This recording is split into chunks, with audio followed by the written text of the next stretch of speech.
BFM Business, midi, l'heure H. L'invité.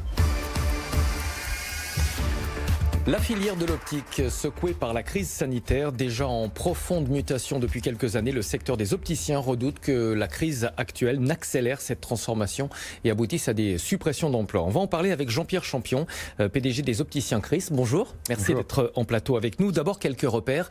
Chris, c'est un réseau de 1400 magasins en France, plus de 6000 opticiens et collaborateurs. L'optique en France, c'est un marché qui pèse près de 7 milliards d'euros par an et on le rappelle, beaucoup de Français, 40 millions, portent des lunettes. D'abord, un mot de la crise sanitaire. Quel a été l'impact de cette crise sur votre activité ?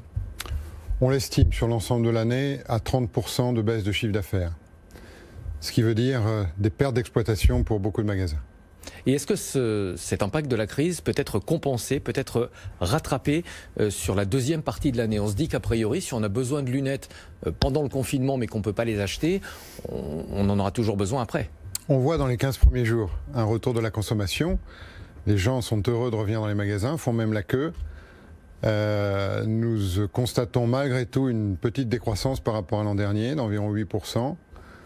Donc il y aura un effet de rattrapage. Mais le problème qui va se poser, c'est que les ophtalmologistes n'ont pas prescrit pendant 2 mois et ne peuvent pas prescrire autant qu'ils prescrivent normalement dans les mois qui vont venir. Combien de temps il faudra, selon vous, pour revenir à la normale ? Nous estimons à 3 millions de prescriptions le retard, le déficit cumulé à la fin de l'année. Donc il faudra probablement 12 à 24 mois avant de rattraper ce retard de prescription.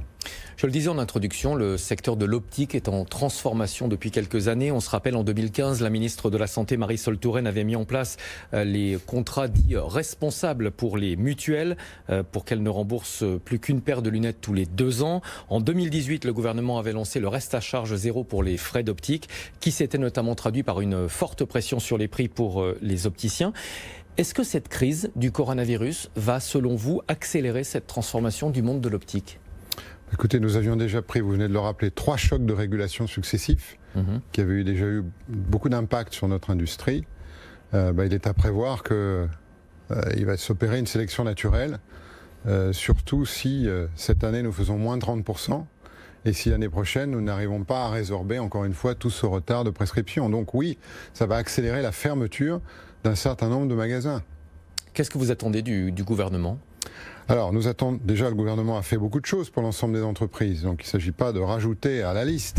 Mais il y a une particularité dans notre secteur, encore une fois, c'est ce que je viens de vous préciser, c'est que les ophtalmologistes ne peuvent pas répondre à la demande de leurs patients et par conséquent ce retard de 3 millions de prescriptions, je pense que le gouvernement a les moyens de faire en sorte que nous le résorbions plus vite, en donnant par exemple davantage de place à la télémédecine. Un mot sur le nombre d'opticiens en France, 12 500 en 2017. Pour donner un ordre de grandeur, 2 repères. Il y a autant d'opticiens en France qu'il y en a aux États-Unis et à Paris, il y a autant d'opticiens que de boulangeries. Alors ça dépend si on considère uniquement les boulangers traditionnels. Le chiffre est en recul, cela dit, depuis 3 ans avec environ 200 fermetures de boutiques chaque année. Mais il y a toujours beaucoup d'opticiens en France. Vous pensez qu'il y a trop d'acteurs sur le marché ? C'est vrai qu'il y a plus d'opticiens qu'il n'y en a ramenés à la population anglaise ou à la population allemande. Ceci dit, le territoire français a une certaine surface et dans beaucoup de régions qualifiées de déserts médicaux, on est bien content d'avoir des magasins d'optique ouverts. Je crois que c'est l'économie qui va faire que les magasins restent ouverts ou restent fermés. Et l'économie d'un magasin, ça dépend de la démographie du pays, la proportion de personnes qui portent des lunettes, la fréquence à laquelle ils les renouvellent, et évidemment le niveau de remboursement. Et le niveau de remboursement des équipements optiques, il dépend de ce que les Français investissent dans les cotisations mutuelles. Donc plus ils payent de cotisations mutuelles, et plus ils ont droit à des remboursements de lunettes. Vous pensez qu'il y aura une concentration dans le secteur, concentration entre réseaux ou absorption de boutiques indépendantes par les réseaux justement ? Je ne sais pas qui absorbera qui, mais probablement qu'il y aura une sélection naturelle très forte, car quel secteur peut supporter 3 chocs de régulation successives en 5 ans qui se terminent par une crise économique de l'ampleur de celle que l'on va connaître ? Alors vous parlez des chocs de régulation, il y a tout de même des facteurs favorables à votre activité. D'abord c'est le vieillissement de la population, aussi la forte augmentation de la myopie chez les jeunes, et ça évidemment ça représente pour vous des clients potentiels.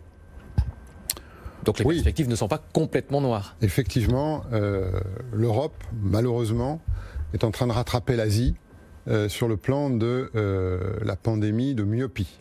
Vous savez qu'en Asie, la population entre 16 et 25 ans est atteinte de myopie à des taux qui voisinent les 80%. L'Europe était fort heureusement jusqu'à présent en retard, mais elle est en train de rattraper ce retard, en particulier par l'usage des écrans et par le fait que nos enfants restent trop confinés en dehors de la période que nous venons de connaître. Vous parliez des évolutions du secteur, le reste à charge zéro mis en place par le gouvernement a favorisé l'émergence d'une offre discount, que ce soit celle des distributeurs comme Leclerc par exemple, ou celle développée par des entrepreneurs comme Xavier Niel ou Marc Simoncini. Comment est-ce que vous vous êtes adapté à cette offre low cost? Alors, le 100% santé, puisque c'est de cela dont vous voulez parler, a été lancé en début d'année. On en a déjà vu les effets, le panier moyen a baissé de 5 ou 6%. Et ce forfait pèse à ce jour à peu près 10%. Il est prévu qu'il en pèse 15 à 20% à l'avenir. Il sera distribué dans tous les magasins de France.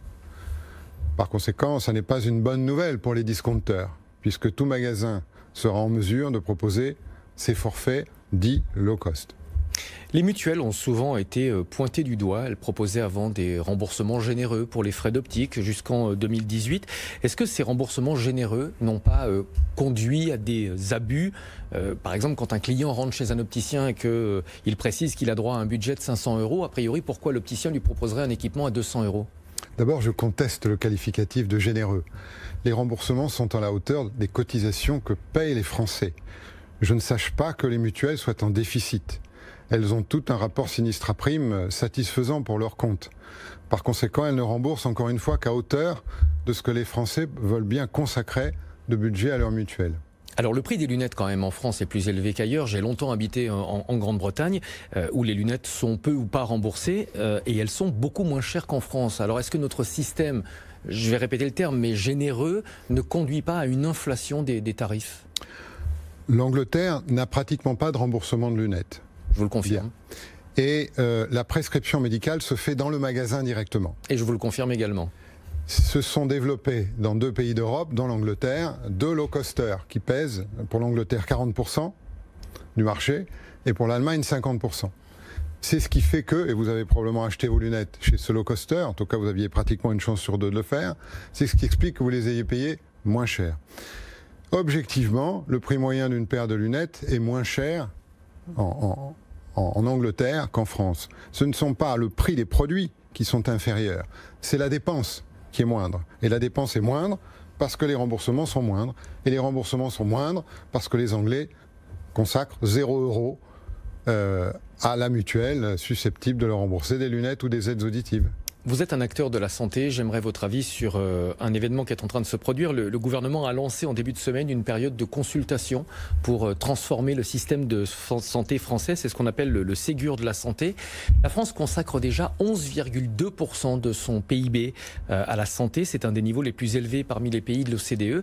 Est-ce que vous ne redoutez pas qu'il n'y ait seulement des réaffectations de crédits et que votre secteur subisse un effet collatéral de cette réorganisation ? Écoutez, notre secteur a déjà subi les effets collatéraux. Vous parliez des remboursements tout à l'heure qui étaient, à vous entendre, généreux. Ils ont baissé de 46 € sur l'année 2020. Par conséquent, nous avons déjà commencé de subir les effets collatéraux dans l'optique. Et dans l'audioprothèse, ça va être la même chose, puisque pour financer le 100% santé, les mutuelles ont ajusté leur niveau de remboursement. Est-ce que la crise, selon vous, a davantage braqué le projecteur sur la santé, qui semble être devenue une des préoccupations principales des Français ? Écoutez, ça me paraît évident. La France a connu une période dramatique avec les personnels de santé sur le front. Et les Français se sont rendus compte que finalement leur système avait une vertu par rapport à d'autres pays comme les États-Unis, c'est qu'il permettait d'être plus résilient quand il y avait une pandémie comme celle que l'on a connue. Il est donc tout à fait compréhensible que l'on réaffecte des budgets vers ce secteur. En ce qui nous concerne, nous ne demandons pas davantage de budget, puisque nous faisons partie aussi de la santé.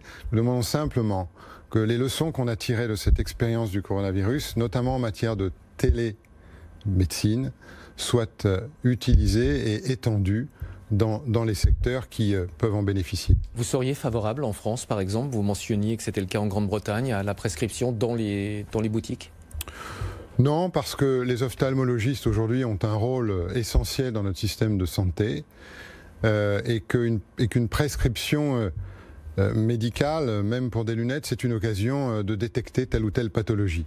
Et donc il y a un équilibre que je pense nous avons trouvé en France. Par contre, si nous développons la télémédecine en s'appuyant sur les ophtalmologistes, nous viendrons à bout des déserts médicaux. Merci beaucoup Jean-Pierre Champion, PDG des Opticiens Christ. Merci d'avoir été en plateau avec nous.